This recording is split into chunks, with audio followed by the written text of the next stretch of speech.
Hello friends. Now we are seeing the GS mains paper 2. So we have till now covered question number 5. So now it's time to study the question number 6. Question number 6 of GS mains paper 2 is, and the question number 6 is GS mains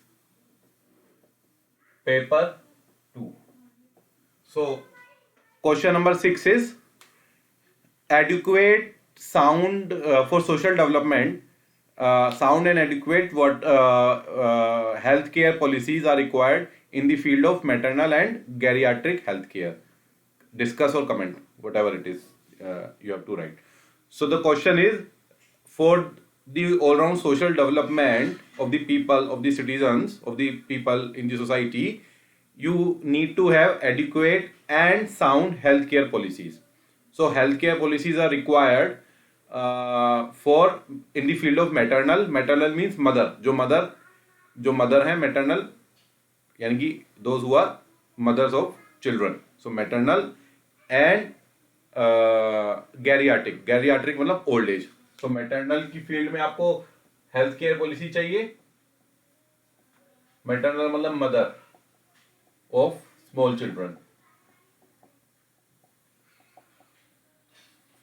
ठीक है. And गेरियाट्रिक मतलब old age, यानी कि इन लोगों के लिए बात कर रहे हैं. स्पेसिफिकली इन लोगों के लिए ही पूछ रहे हैं एग्जामिनर कि मैटरनल एंड गेरियाट्रिक में आपको साउंड एंड एडिक्वेट, यानी कि स्ट्रॉन्ग चाहिए पॉलिसीज, एंड एडिक्वेट यानी कि एडिक्वेट पॉलिसीज नहीं है, एडिक्वेट भी चाहिए, साउंड भी चाहिए. तो यानी कि we need to have sound and adequate healthcare policies are required in both these fields. ठीक है, तो ये हमें डिस्कस करना है. तो बेसिकली ये बोल रहे हैं कि हमें चाहिए, तो हमें बात करनी होगी कि अभी क्या क्या पॉलिसीज अभी गवर्नमेंट रन कर रही है और क्या क्या इश्यूज उन पॉलिसीज में है और किस तरीके से उनको हम स्ट्रेंथन कर सकते हैं उन पॉलिसीज को एग्जिस्टिंग, या क्या ऐसा करना चाहिए फील्ड में, हेल्थ केयर फील्ड में, ताकि maternal, those who are mothers, छोटे छोटे बच्चों की मम्मियां, या फिर those who are expected. Maternal मतलब those who are expected and lactating. So maternal में बहुत आ जाते हैं, those who are expected and those who are lactating both. So pregnant as well as expected मतलब प्रेग्नेंट, ठीक है ना. Pregnant and lactating both. तो लैक्टेटिंग मतलब जो फीड करा रही है, तो इनकी फील्ड में, और गैरियाट्रिक, साउंड एंड एडिक्वेट. तो हम ये पढ़ेंगे कि क्या भी पॉलिसीज है और क्या हमें करना चाहिए, ठीक है, उनमें क्या इश्यूज है और क्या क्या हमें रिफॉर्म्स लेकर आने चाहिए, ताकि इनका मैटरनल मदर का और ओल्ड एज पीपल का भी डेवलपमेंट हो सके, क्योंकि जब भी इनका डेवलपमेंट होगा तभी हमारे देश का डेवलपमेंट हो पाएगा. ये क्वेश्चन एक्सपेक्ट कर रहा है. अच्छा, अब इसको समझ लेते हैं. पहले इसको समझते हैं कि थोड़ा सा बैकग्राउंड समझ लेते हैं कि गवर्नमेंट इनके ऊपर क्यों डेवलपमेंट करना चाहती है, मैटरनल का और गैरियाट्रिक का.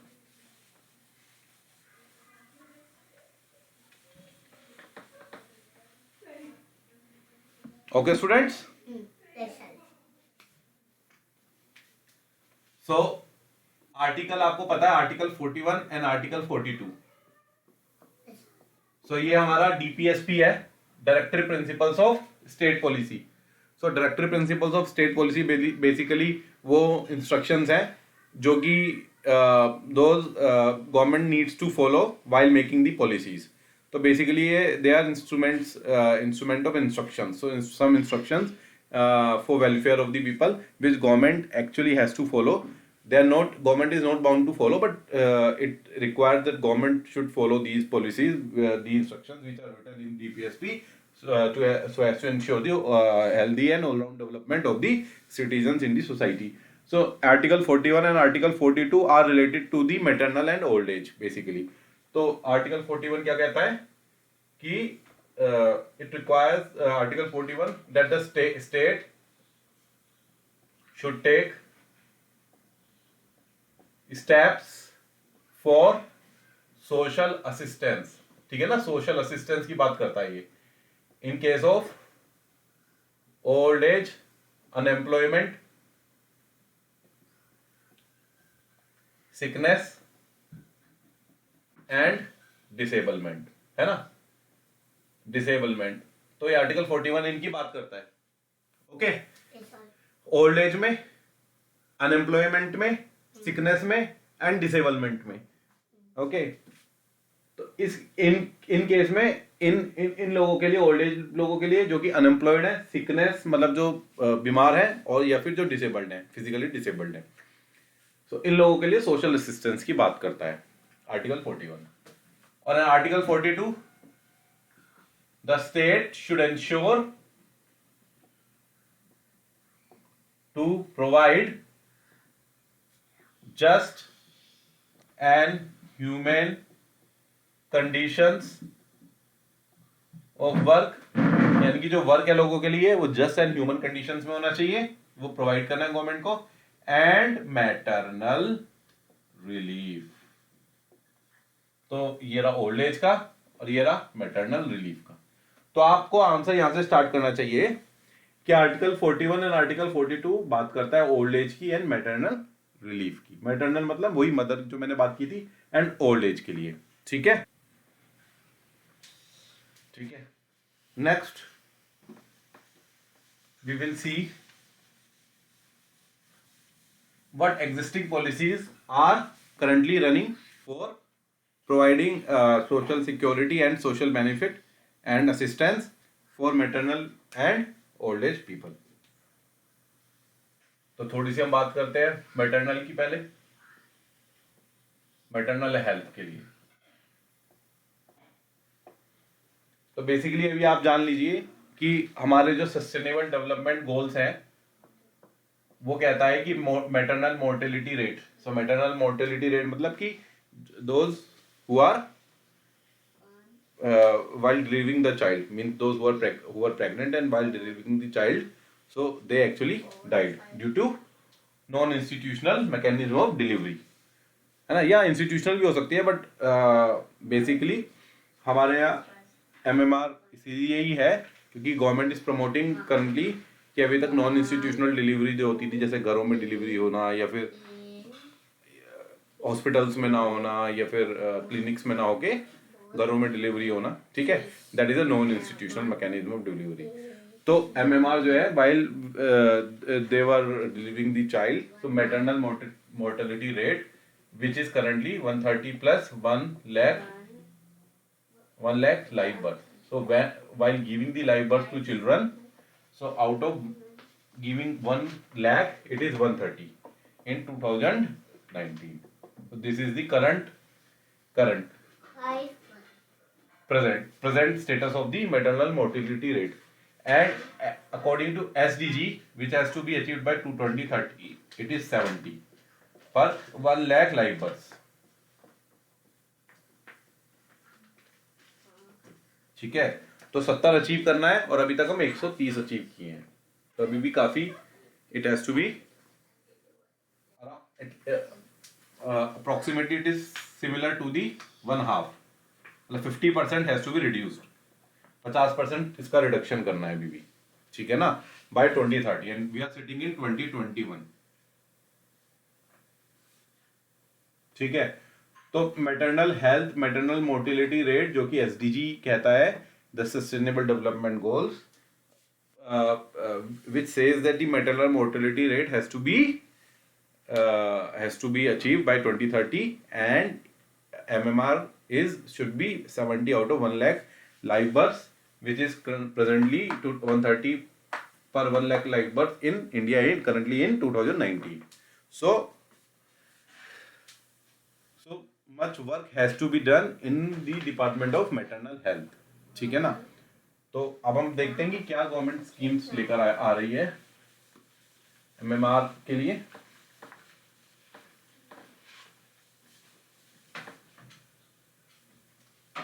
MMR रिड्यूस करने के लिए फॉर मैटरनल हेल्थ बेसिकली, तो गवर्नमेंट इसमें कई डायरेक्शन में काम कर रही है।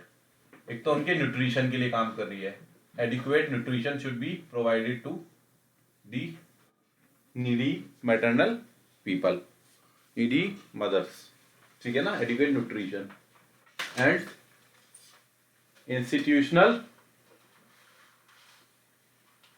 Delivery, institutional delivery and nutrition भी दे रही है, इंस्टीट्यूशनल डिलीवरी भी कर रही है and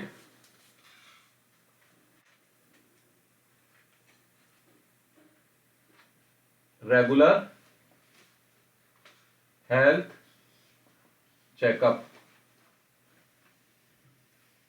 okay, regular health checkup.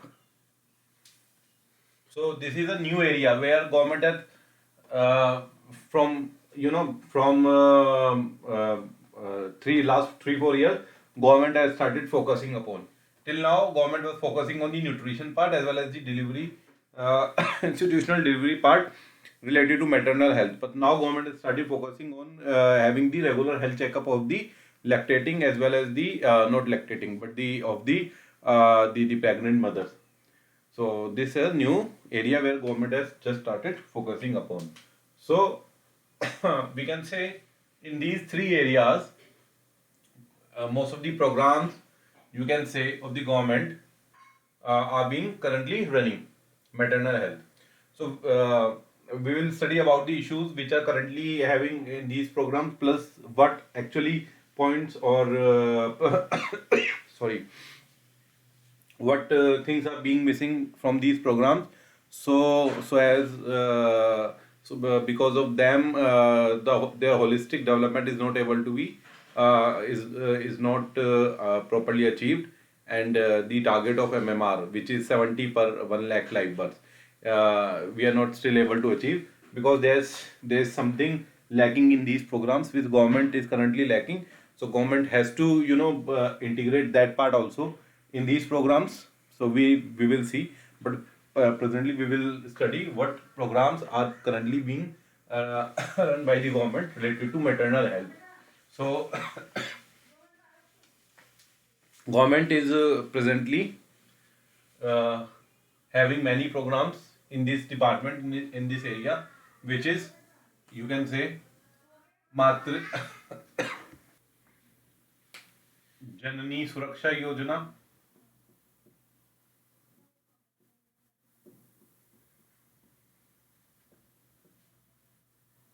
ठीक है, प्रधानमंत्री मातृ मातृ वंदना योजना, ठीक है, जननी शिशु सुरक्षा कार्यक्रम,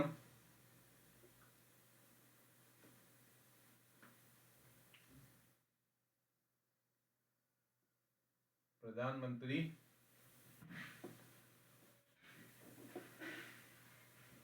मातृत्व अभियान,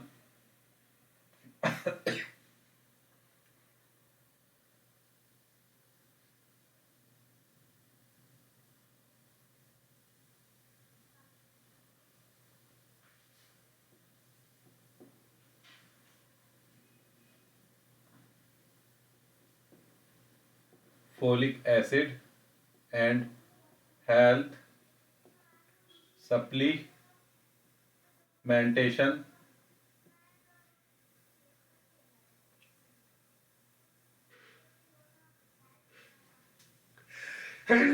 sorry, so this is actually iron folic acid supplementation, प्रधानमंत्री सुरक्षित मातृत्व अभियान, ठीक है ना, ये सब स्कीम्स हैं गवर्नमेंट की. उसके अलावा भी एक स्कीम है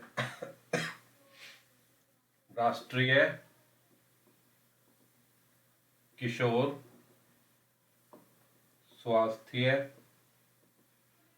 but that is for kishor actually not mother, ठीक है ना, हम तो मदर की बात कर रहे हैं, ठीक है ना, तो that is not actually mother scheme. And there is a village health and nutrition days. There is village health and nutrition days, ठीक है ना. And another is health management information system and mother child tracking system, ठीक है ना.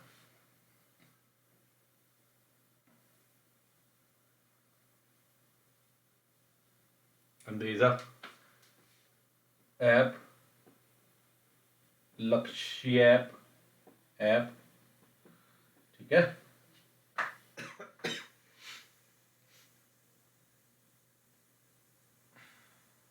And then there is a National Nutrition Mission, which is Poshan Abhiyan. So these are the schemes which are government currently running related to maternal health. So as you know, as you can see, there are multitude of schemes which are being run by the government targeting the maternal health, to better the maternal health, to provide the maternal relief, which is being enshrined in Article 42 of the Constitution, ठीक है ना, DPSP. तो ये सारी schemes हैं, इसके बारे में थोड़ा देख लेते हैं. जननी सुरक्षा योजना समझ में आ ही रहा है इसको देख के कि इसमें सुरक्षा करनी है हमें जननियों की, यानी कि मदर की सुरक्षा करनी है, ठीक है ना. तो बेसिकली ये वाली जो स्कीम है जननी सुरक्षा योजना, एंड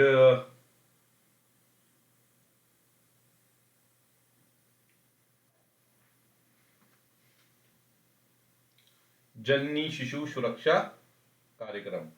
सो ये जो दोनों स्कीम्स है ना, ये बेसिकली इंस्टीट्यूशनल डिलीवरीज के लिए है. ये मतलब for both the schemes government is targeting institutional deliveries.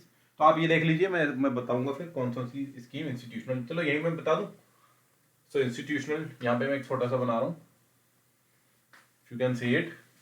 Institutional delivery यानी कि हॉस्पिटल में डिलीवरी करनी है, क्योंकि अगर आप डिलीवरी होम्स में कराओगे या नॉन इंस्टीट्यूशनल कराओगे, so there is a high risk of risky delivery and MMR and IMR. So it is so both the mother's health and the child's health, infant's health, is at a very high risk of survival. So institutional delivery is being promoted by the government.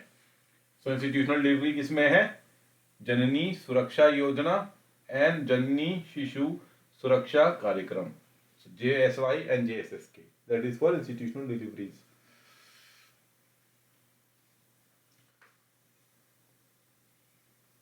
Then there is a प्रधानमंत्री मातृ वंदना योजना. इसमें ये basically this is for जो इनको veg loss हो रहा है ना, प्रधानमंत्री मातृ वंदना योजना. बेसिकली इसमें 5,000 रुपए देते हैं ये to the mother, to the pregnant mother. क्योंकि जो मदर वर्किंग है, यानी कि जो ऐसी लेडीज हैं, those who are working in the unorganised sector, so for those mothers they are giving 5,000 rupees because they are getting wage loss because they are pregnant. तो उनको पैसा दिया जा रहा है ताकि वो अपनी केयर कर पाए और वो उस टाइम काम ना करें, at least while they are being pregnant. So they are being provided 5,000 rupees for their support, to provide them social assistance, to support देने के लिए, ठीक है. देन वी हैव, सो इसकी बात हो गई, इसकी बात हो गई, इसकी बात हो गई, इसकी बात हो गई. देन हम बात करते हैं प्रधानमंत्री सुरक्षित मातृत्व अभियान. सो प्रधानमंत्री सुरक्षित मातृत्व अभियान, ठीक है. तो ये बेसिकली चेकअप के लिए है कि सुरक्षित हो जाए आपका मातृत्व while you are being pregnant, तो आपका चेकअप होता रहे. तो इसमें every 9th date of every month आपका चेकअप कर रहे हैं, free checkup. So this is called antenatal checkup. Antenatal and mother checkup both. Antenatal मतलब जो बेबी आपके अंदर, एंड मदर, बोथ, उन दोनों का चेकअप होगा प्रधानमंत्री सुरक्षित मातृ अभियान के अंदर. ठीक है, ये आपको पता ही चल रहा है. Folic acid and health supplementation, क्योंकि टू इसको एडिक्वेट न्यूट्रिशन में, क्योंकि वो काफी एनेमिक हो जाती हैं, क्योंकि उनको बहुत न्यूट्रिशन चाहिए और due to lack of nutrition they are being susceptible to anaemia. So इससे आयरन फोलिक एसिड ये दी जाती है टैबलेट्स, ताकि उनको एडिक्वेट न्यूट्रिशन जो उनको कमी हुई है प्रोवाइड किया जा सके. Then we have health management information system and mother child tracking system. तो इससे बेसिकली डेटाबेस है, जितनी भी मदर है एंड चाइल्ड है सबका डेटाबेस ये रखेंगे, ताकि उनको उनका इंस्टीट्यूशनल डिलीवरी इंश्योर कर सकें. तो basically just a e governance, part of e governance. ठीक है ना. Then we have village health and nutrition days. ठीक है ना. ये बेसिकली टू स्प्रेड अवेयरनेस. ये विलेज में कुछ ऐसे ऐसे ऐसे दिन निश्चित किए जाएंगे जब हेल्थ और न्यूट्रिशन के बारे में जागरूकता फैलाई जाएगी, टू स्प्रेड अवेयरनेस. ठीक है. In a year, not in a month. हर महीने नहीं, साल में कुछ दिन ये अवेयरनेस फैलाने के लिए. Village health and nutrition days. कौन सी स्कीम बची? सारी मेरे ख्याल हो ही गई है. देन वी हैव पोषण अभियान. तो पोषण अभियान जो है that is national nutrition mission. तो बेसिकली ये सभी के लिए है, ये इन्फेंट्स के लिए भी है, मदर के लिए भी है. एंड सो दिस पोषण अभियान is presently for children, lactating mothers and pregnant women.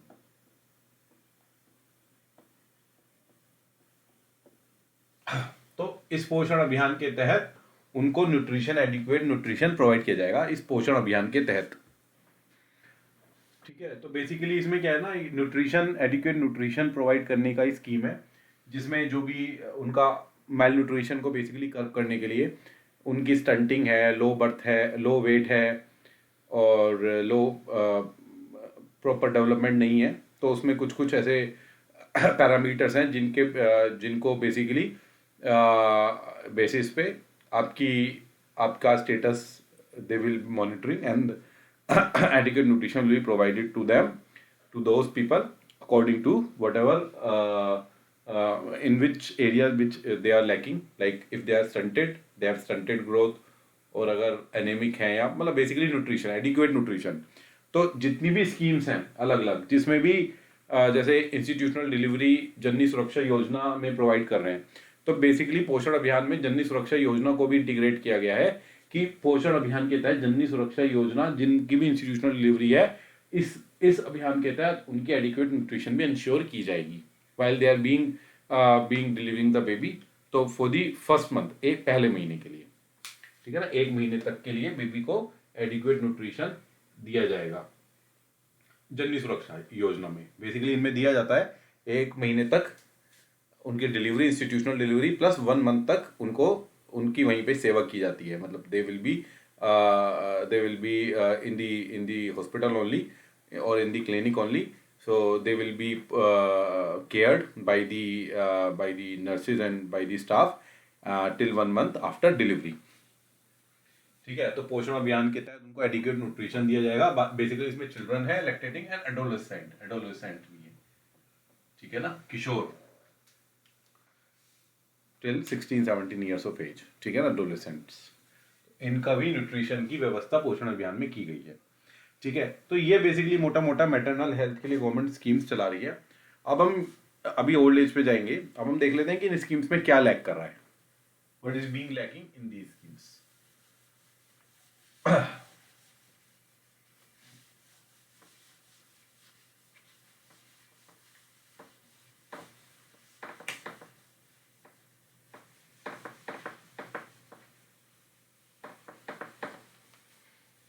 So as we have seen, maternal health में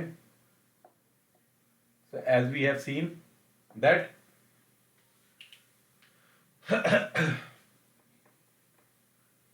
there are multitude of schemes. So multitude of schemes are there, है ना, इतनी स्कीम्स हैं और कई कई स्कीम्स में डुप्लीकेट भी हैं. जैसे मैंने बताया जननी सुरक्षा योजना एंड प्रधान ये राष्ट्रीय जननी सुरक्षा कार्यक्रम, ठीक है ना. तो ये जो स्कीम्स है ये इंस्टीट्यूशनल डिलीवरी प्रमोट कर रही हैं मोटा तौर पे. और बहुत सी स्कीम्स डुप्लीकेट हैं और इतनी सारी स्कीम्स हैं जो कि अलग अलग मिनिस्ट्री के अंडर में हैं. जैसे कुछ schemes ministry of women and child development के अंडर में है. और अब जैसे ये पोषण अभियान है, so that is not women under women and child development, that is I suppose ministry of social. So I think पोषण अभियान is under ministry of women and child development, but many schemes of related to maternal health under Ministry of Health and Family Welfare, ठीक है ना.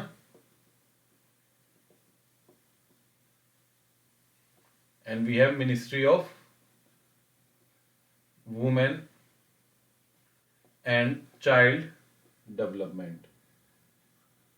So you can write one point that because there are duplication in various schemes are being targeted towards the same cause, so there are duplication, as well as many schemes are under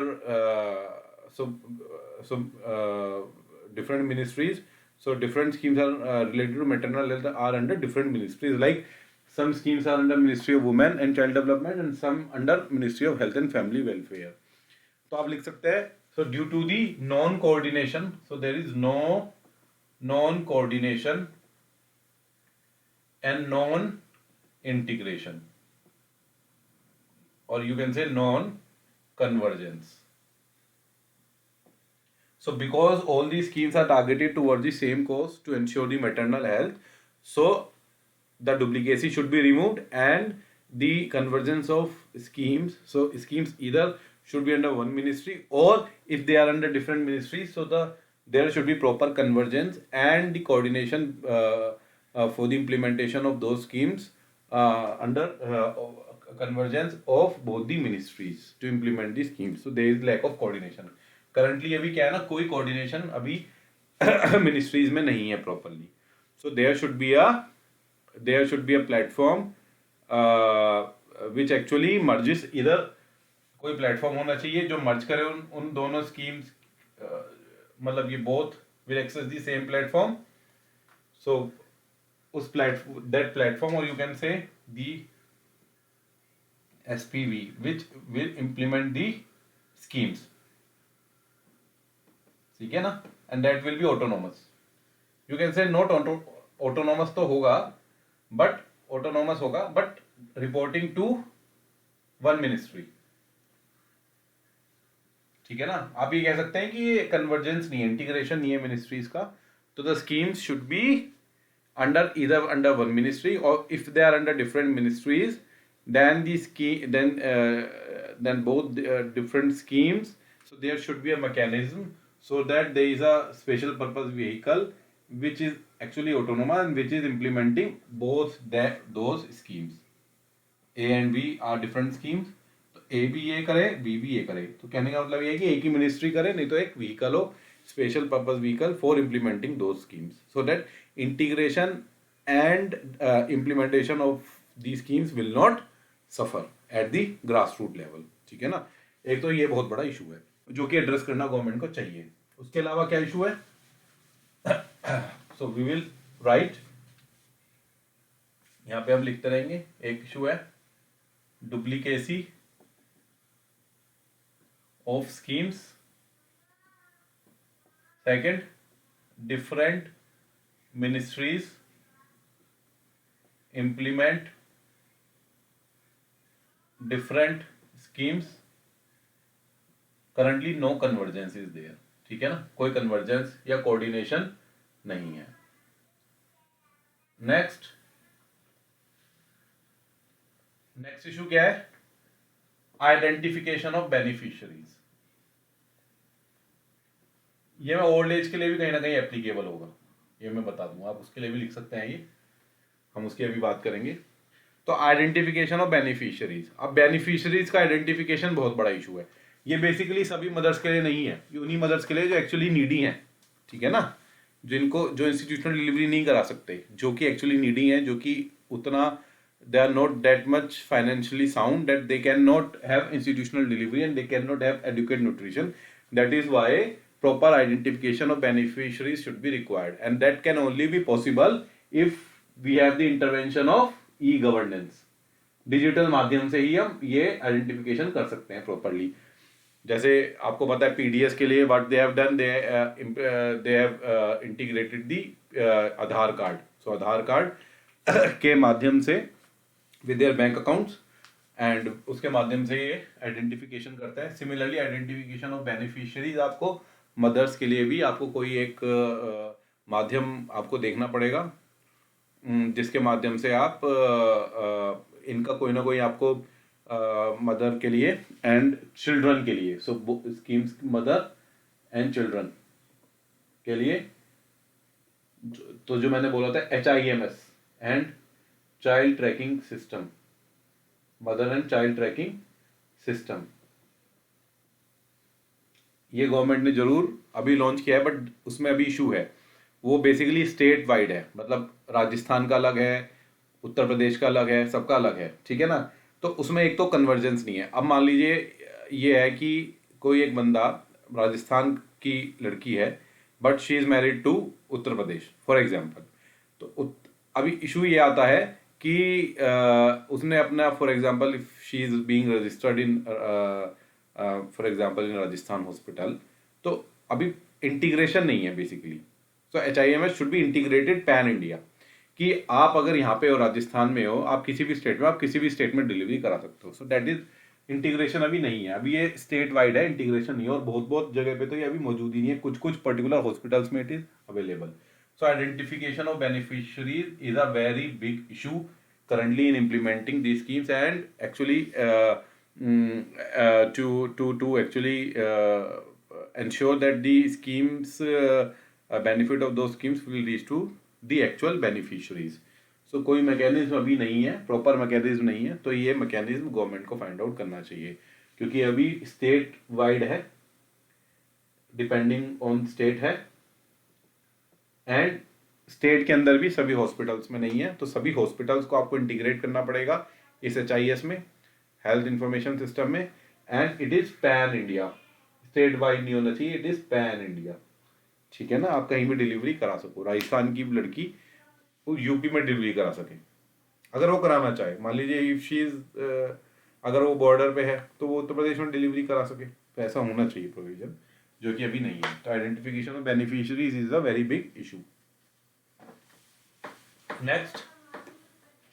next issue क्या है कि awareness, lack of awareness, ठीक है ना, awareness नहीं है अभी। यानी कि जो village health and nutrition days है वो गवर्नमेंट जरूर लेके आई है अवेयरनेस स्प्रेड करने के लिए, लेकिन उस क्षेत्र में भी काम करने की जरूरत है। अवेयरनेस नहीं है अभी लोगों को, यानी जो बेनिफिशरीज है उनको अवेयरनेस नहीं है कि गवर्नमेंट की ये सब स्कीम्स हैं, तो उसको बेनिफिट वो नहीं ले पाते, ठीक है। तो अवेयरनेस फैलाने का आपको अवेयरनेस ज़्यादा से ज़्यादा पहुंचे, आपको वो तरीका फाइंड आउट करना पड़ेगा। तो इसके लिए इनको आशा है, ठीक है ना, accredited social health activist ASHA है, एंड वी हैव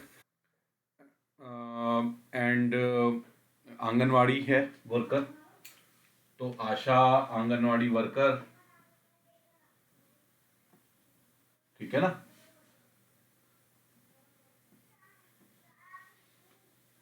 तो आशा को, आंगनवाड़ी वर्कर्स को बेसिकली क्या प्रॉब्लम क्या है, अभी बहुत लेस पेड है ये जो वर्कर्स हैं। आशा आपको पता ही है अवेयरनेस के लिए है कि ज़्यादा से ज़्यादा इंस्टीट्यूशनल डिलीवरीज हों। आंगनवाड़ी वर्कर जो ICDS integrated child development services है, उस स्कीम के तहत आंगनवाड़ी सेंटर्स में आंगनवाड़ी वर्कर्स होती हैं, all round development of maternal and child, ये जो एक्चुअल करती हैं, ठीक है ना। तो इनकी ट्रेनिंग होनी चाहिए, प्रॉपर ट्रेनिंग नहीं है, बेसिकली आशा का ही काम है अवेयरनेस फैलाना। और आंगनवाड़ी वर्कर्स, इनकी basically salary is meagre, very meagre, तो आपको सैलरी इनकी एनहांस करनी होगी, ठीक है ना। And that should be link to the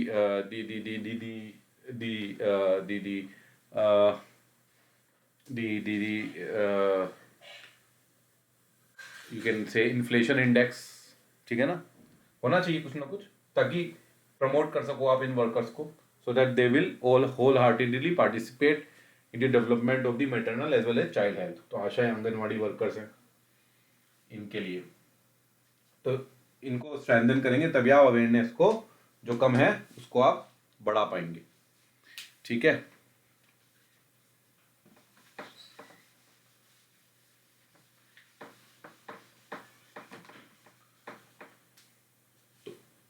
definitely policies आपको लानी पड़ेंगी इसके लिए। अवेयरनेस कैसे फैलेगी, केवल एक village health and nutrition day से ही काम नहीं होगा, आपको स्कीम्स लॉन्च करनी पड़ेंगी और आशा और इनको स्ट्रेंथन करना पड़ेगा इंस्टीट्यूशंस को, ताकि इनके माध्यम से उन स्कीम्स को प्रॉपर्ली आप इम्प्लीमेंट कर पाएँ, जिससे अवेयरनेस उनमें फैल पाए लोगों में, ज़्यादा ज़्यादा आपको अवेयरनेस फैलाने के लिए। उसके अलावा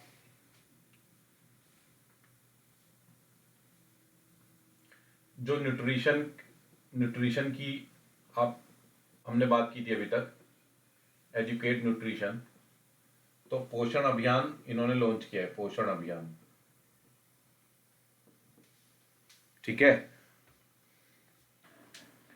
सो पोषण अभियान में जो मैं बता रहा था कि इश्यूज हैं लाइक एडिक्वेट न्यूट्रिशन तो आप प्रोवाइड कर देंगे, ठीक है, बट एडिक्वेट न्यूट्रिशन आप प्रोवाइड कैसे करेंगे जब तक आप स्ट्रेंथन नहीं करेंगे इंस्टीट्यूशंस को। तो एक इशू जो मैं बताना चाह रहा था, strengthening of present institutions. Issue है कि अभी वीक इंस्टीट्यूशंस, आपके वीक इंस्टीट्यूशंस, तो यहां पे लिख देते हैं 3 लैक ऑफ अवेयरनेस, ठीक है, 4 identification of beneficiaries,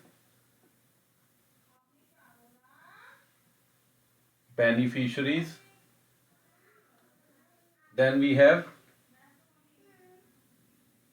we have weak institutions.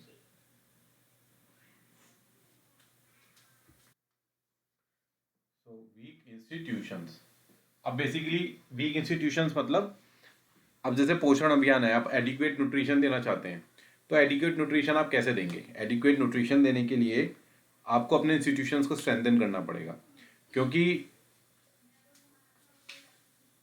आप उनको न्यूट्रिशन देने के लिए आप कहाँ देंगे उनको, मदर्स को।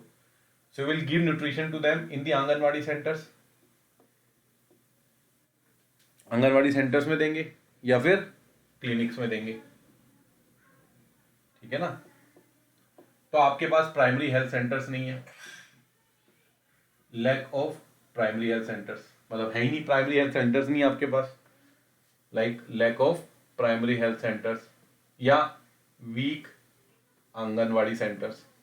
तो आप जानते हैं आंगनवाड़ी सेंटर्स ऐसे हैं, बहुत स्थिति खराब है, जो मैं आपको बता रहा था, सैलरी तो बहुत कम मिलती है आंगनवाड़ी वर्कर्स को। आए दिन आप देखते हैं कि असेंबली के सामने प्रदर्शन कर रहे हैं, प्रधान या चीफ मिनिस्टर हाउस के सामने प्रदर्शन कर रहे हैं, ठीक है ना। उसके अलावा बिल्डिंग भी नहीं होती उनके पास प्रॉपर, बहुत पुअर वर्किंग कंडीशंस होती हैं उनकी आंगनवाड़ी वर्कर्स की, ट्रेन नहीं होते properly. So weak institutions and 6 is lack of proper training, इसके ऊपर कोई स्कीम नहीं है गवर्नमेंट की। सो लैक ऑफ ट्रेनिंग, ठीक है, तो ट्रेनिंग नहीं है, trained, they are not properly trained to tackle the problem of maternal and child health, and training नहीं है। उसके अलावा बहुत ही पेपर, मतलब बहुत ही आप कहेंगे कि कोई उनके पास टेक्नोलॉजी अवेलेबल नहीं है ताकि वो डेटा वगैरह रख पाए रजिस्टर्स में, they need to keep registers, ठीक है, and that is a very old fashion and not a proper way of keeping data. So they don't have the mobiles and smartphones and the computers there. So proper infrastructure नहीं है, buildings नहीं है, phones नहीं है, equipments नहीं है, salary नहीं है, ठीक है, very bad working conditions, ठीक है, and primary health centers ही नहीं है properly, और वो equipped नहीं है, state of the art health facilities available नहीं है. So these are the issues. Trained नहीं है, they are not actually trained, कोई ट्रेनिंग नहीं है उनकी प्रॉपरली.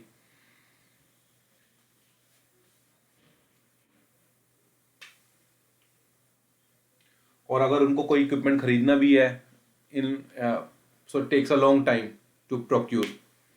डिसेंट्रलाइजेशन नहीं है, ठीक है ना. नो फंक्शनल डिसेंट्रलाइजेशन, क्योंकि अगर उनको एक इक्विपमेंट भी खरीदना है, सो दे नीड टू,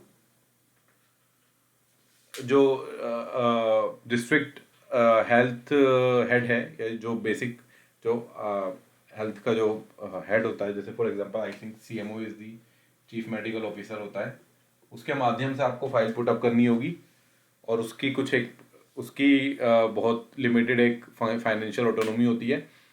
तो अगर उसके ऊपर आपको कुछ खरीदना है तो वो प्रशासन के पास जाएगी इन दी स्टेट कैपिटल. तो फंक्शनल ऑटोनॉमी नहीं है. तो ये पॉलिसीज आपको इंट्रोड्यूस करनी पड़ेंगी. उसके अलावा और भी है, रीजनल इक्विटीज को एड्रेस नहीं किया हुआ, ठीक है ना. Regional equities, so eighth is regional equities है. आपको पॉलिसीज ऐसी बनानी पड़ेंगी कि जहां पे ज्यादा है, जहां पे there is high rate of MMR, वहां पे पॉलिसीज को ज्यादा आपको स्ट्रेंथन करना होगा, और वहां पे डिलीवरी मैकेनिज्म आपको और रोबस्ट बनाना होगा. तो रीजनल इक्विटीज को आपको एड्रेस करना होगा, ठीक है. एंड लैक ऑफ स्टाफ ही नहीं है उनको, आपको स्टाफ को आपको क्या करना होगा. Obviously you need to give them higher remuneration, and give them promotion, give them some monetary benefits, so as to promote them to have so they can come to the villages or rural areas to serve the centers, and to implement those schemes. तो properly trained नहीं होते, वो lack होता है उनका, staff कम होता है बहुत. उसके अलावा तो ये सब आपको पॉलिसीज के अंदर, या ये सब इश्यूज हैं, और इनको आपको एड्रेस करना होगा, ठीक है. उसके अलावा जैसे आप ये भी कर सकते हो कि you can make corporate social responsibility जो होती है, तो उसके माध्यम से आप जो उनको टैक्स बेनिफिट मिलता है, तो आप if you are contributing towards the rural health infrastructure, तो आपको उसमें that is a part of corporate social responsibility के अंदर वो आना चाहिए. If you are contributing to the rural standing of rural health infrastructure,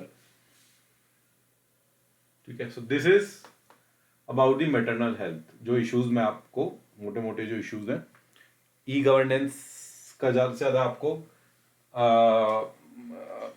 you need to introduce e-governance and take use of digital, and you have to digitally literate them, and you have to take also the usage of digital and the electronic system, the digital system, उसका ज़्यादा use करें. Paper work कम से कम हो, digital का use होना चाहिए to store the data for provision of services, to spread the awareness for e-governance, basically to make e-governance as a part of the health governance, ठीक है.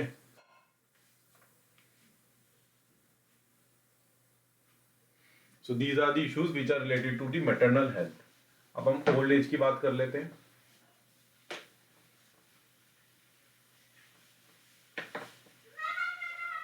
ओल्ड एज में basically कुछ government की schemes है old age की. गैरियाट्रिक health care, तो old age के लिए है, जैसा आप जानते हैं ओल्ड एज के लिए, ठीक है, national programme on older persons,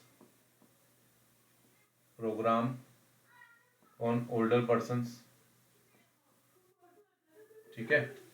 Then we have old age pension scheme. Then we have Annapurna Yojana. Then we have national policy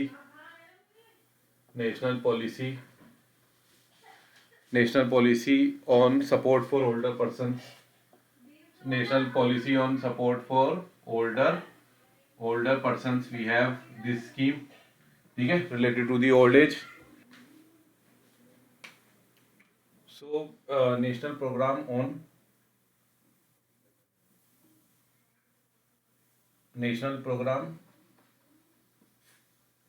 for health care. National program on health care for the elderly. ठीक है ना. Old age pension scheme है, अन्नपूर्णा योजना है. Then we have Ayushman Bharat. ठीक है ना, आयुष्मान भारत. उसके अलावा national policy on older person है, ये हमारे पास है स्कीम. उसके अलावा वी हैव राष्ट्रीय वयोश्री योजना. राष्ट्रीय वयोश्री योजना.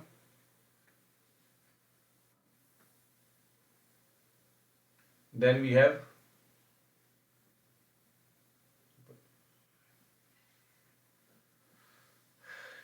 प्रधानमंत्री वाया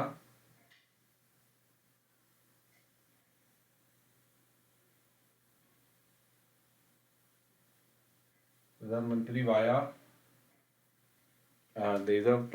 वाया वंदना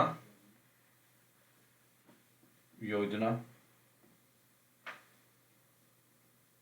ठीक है ना, प्रधानमंत्री वाया वंदना योजना. Then we have Rashtriya Vayoshri Yojana and we have maintenance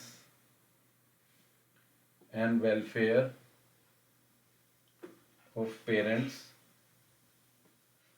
and senior citizens act 2007.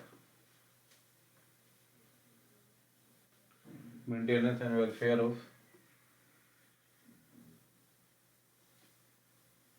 प्रधानमंत्री Vaya Vandana Yojana, maintenance and welfare of parents and senior citizens act 2007. ठीक है, तो ये सब स्कीम्स हैं. और एक गवर्नमेंट ने 2007 में एक एक्ट पास किया था for welfare of parents and senior citizens. तो मोटी मोटी ये सब स्कीम्स हैं जो गवर्नमेंट ने लॉन्च की हैं for the welfare of old age person. जैसे मैंने बोला था, आर्टिकल 41 है that the state shall ensure to ensure shall provide the social assistance to unemployment, old age, sickness and disablement for these type of people. Okay, तो मोटी मोटी अगर आप देखेंगे तो ये सारी स्कीम्स हैं. जैसे ये पेंशन स्कीम है, ओल्ड एज पेंशन स्कीम, तो इसमें पेंशन प्रोवाइड की जाती है ओल्ड एज पीपल को फॉर बीपीएल फैमिलीज, है ना, बीपीएल के लिए. अन्नपूर्णा में न्यूट्रिशन का प्रबंध किया गया है इनके लिए. 10 किलोग्राम ऑफ सीरियल्स जो इसमें कवर्ड नहीं है उनको ये देना है. पॉलिसी बनाई गई है उनके वेलफेयर के लिए, national policy on older persons. Then national programme on health care for elderly है which is subsumed now under Ayushman Bharat. Ayushman Bharat में 5 लाख तक का आपका मेडिकल इंश्योरेंस है. तो आप किसी भी स्टेट एम्पैनल्ड हॉस्पिटल में जाएं और वहां पे अपना इलाज करा सकते हैं free of cost till 5 lakh rupees. ठीक है ना,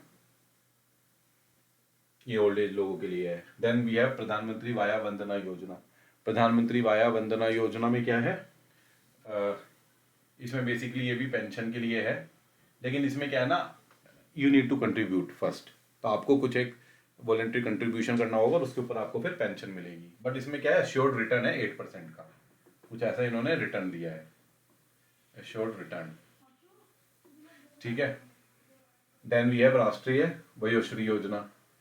इसमें ये in this scheme what government is doing, तो एक एक्चुअली गवर्नमेंट ने एक old age welfare fund setup किया था इन 2016 सपोज, इन 2016, तो उस जो भी अनस्पेंड पीएफ अमाउंट है, अनस्पेंड पीएफ, पीपीएफ एंड और नेशनल सिक्योरिटी एनएसडी जो अमाउंट है, जो कि नेशनल सिक्योरिटी डिपॉजिट्स जो कि अनक्लेम्ड है, विच इज़ अनक्लेम्ड, जो कोई क्लेम नहीं कर रहा है, तो वो पैसा आप इसमें सिटीजन वेलफेयर फंड में दे देंगे, सीनियर सिटीजन वेलफेयर फंड, और उससे जो इनके लिए असिस्टेड डिवाइसेस हैं उनका प्रबंध किया जाएगा। असिस्टेड मतलब जो कि इश्यूज इनको फेस करने पड़ते हैं ओल्ड एज में, जैसे लोकोमोटिव डिसेबिलिटी हो जाती है, या हियरिंग इम्पेयरमेंट हो जाती है, या अलग अलग जो इश्यूज हो जाते हैं, तो जो असिस्टेड एड्स हैं जैसे हियरिंग के लिए या फिर लोकोमोटिव के लिए, तो इस टाइप की डिफरेंट, या स्पेक्टिकल्स, या जो भी उनको विजन की प्रॉब्लम हो जाती है, तो उनके असिस्टेड एड्स का प्रबंध किया गया है राष्ट्रीय वयोश्री योजना में। अन्नपूर्णा बता ही दिया मैंने, आयुष्मान भी बता दिया। And maintenance of and welfare, ये बेसिकली इनको एक लीगल राइट देता है कि ये पेरेंट्स और सीनियर सिटीजन्स मेंटेनेंस अपना मांग सकते हैं चिल्ड्रन से, ठीक है, एंड वेलफेयर ये अपना मांग सकते हैं। तो ये सब स्कीम्स हैं ओल्ड एज के लिए। अब हम देखते हैं कि इन स्कीम्स में इश्यूज क्या हैं जो एड्रेस करने की जरूरत है। What are the issues in present schemes?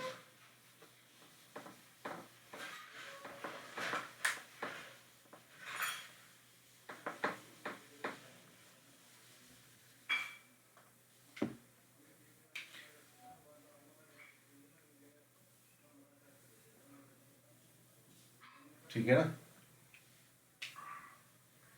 क्या है इनके वेलफेयर के लिए, इनके इश्यूज क्या है?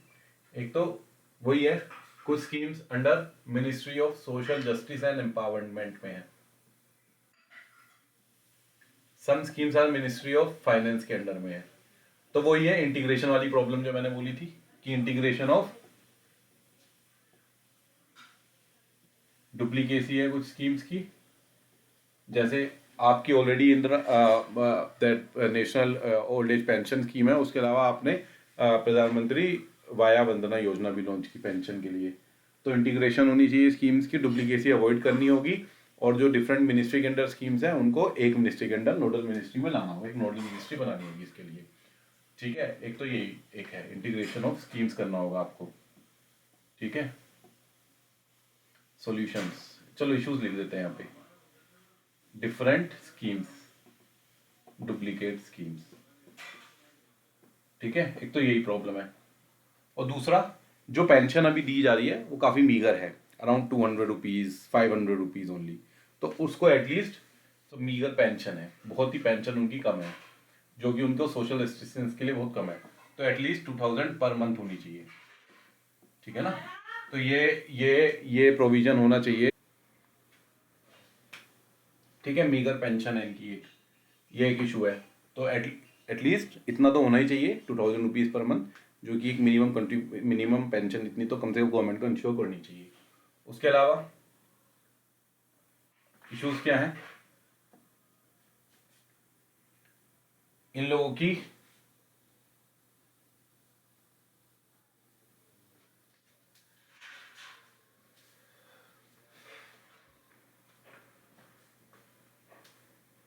गवर्नमेंट ने एडिक्वेट न्यूट्रिशन का प्रबंध नहीं है इनके लिए,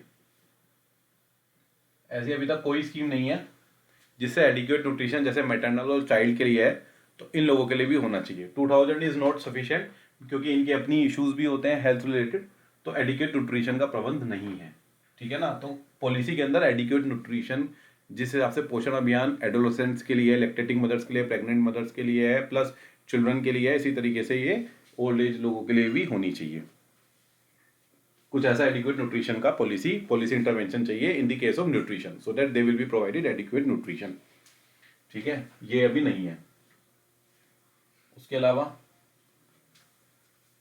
अभी भी जो भी हमारा हेल्थ केयर है वो बेसिकली आपका रिलेटेड टू डिसीज है, preventive disease,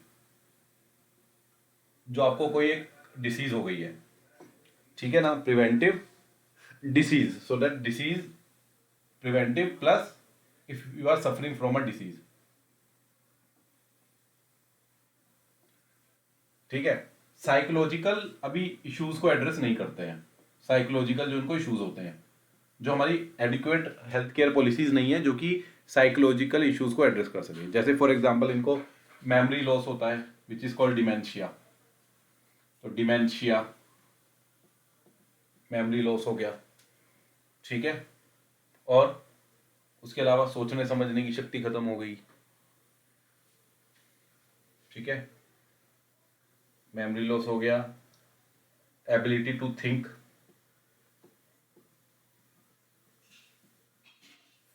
and take decisions. तो साइकोलॉजिकल पॉलिसीज इश्यूज को भी health care policy should address. So no address of psychological issues जो ये फेस करते हैं। फिजिकल इश्यूज को तो फेस करने वाली पॉलिसीज हैं health care policies, but psychological issues को एड्रेस करने वाली पॉलिसीज अभी नहीं है, ठीक है। ये एक इशू है। उसके अलावा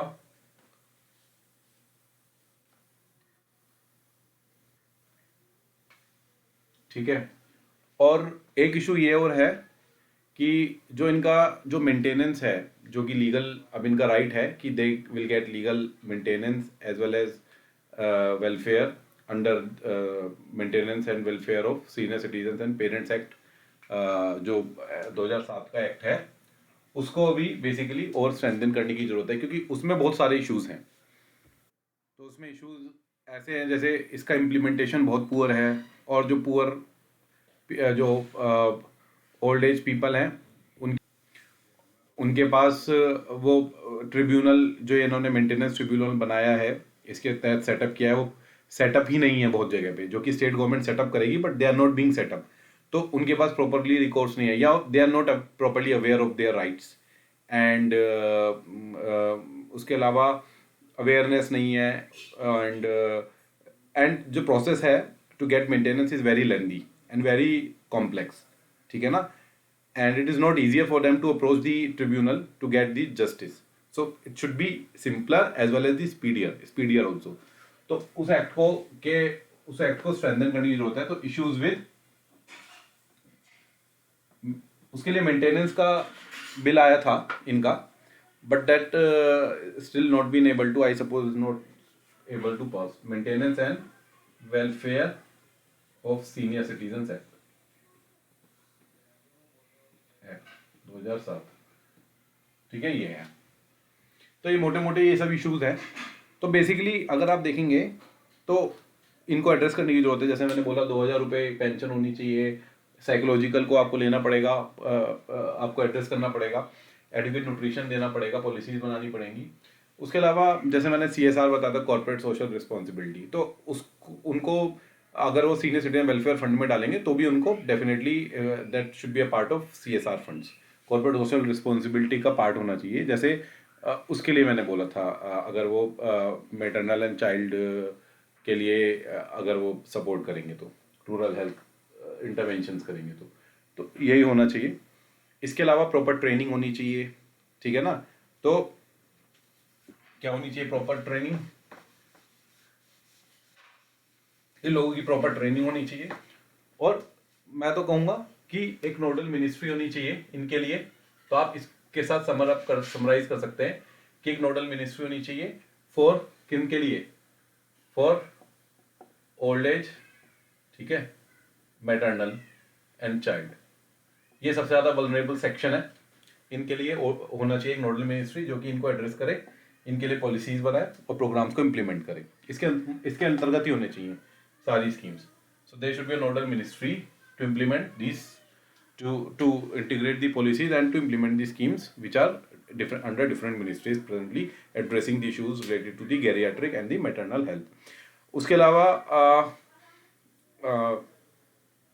आपको स्ट्रेंथन करना होगा community health care centres as well as community intervention लेना होगा। यानी कि कम्युनिटी इंटरवेंशन मतलब ज़्यादा सिविल इंटरवेंशन करवाना होगा, ताकि पब्लिक अगर खुद ही अवेयर होगी और खुद ही काम करेगी लोगों के लिए, जो अपने जो साथ में रहते हैं उनके लिए काम करेगी, तो ज़्यादा से ज़्यादा कम्युनिटी इंटरवेंशन अगर होगी तो ज़्यादा उनके वेलफेयर हम इंश्योर कर पाएंगे। और एक टाइम बैंक स्कीम है जो कि स्विट्जरलैंड UK में काफ़ी सक्सेसफुल हुई है। उसके माध्यम उसको भी इंडिया में आप लागू कर सकते हैं। उसमें बेसिकली क्या है टाइम बैंक में कि अगर जो भी यंग पॉपुलेशन है, so they will be provided, they will be provided with some time, like they can, whatever time they can give for the welfare of the parents, senior citizen or whatever they need. So the time, जितना time वो देंगे, that will be converted to monetary benefits by the government and that will be stored in their account में आप directly transfer करेंगे उनके लिए. तो आप एक database, they will be registered, so registered करेंगे.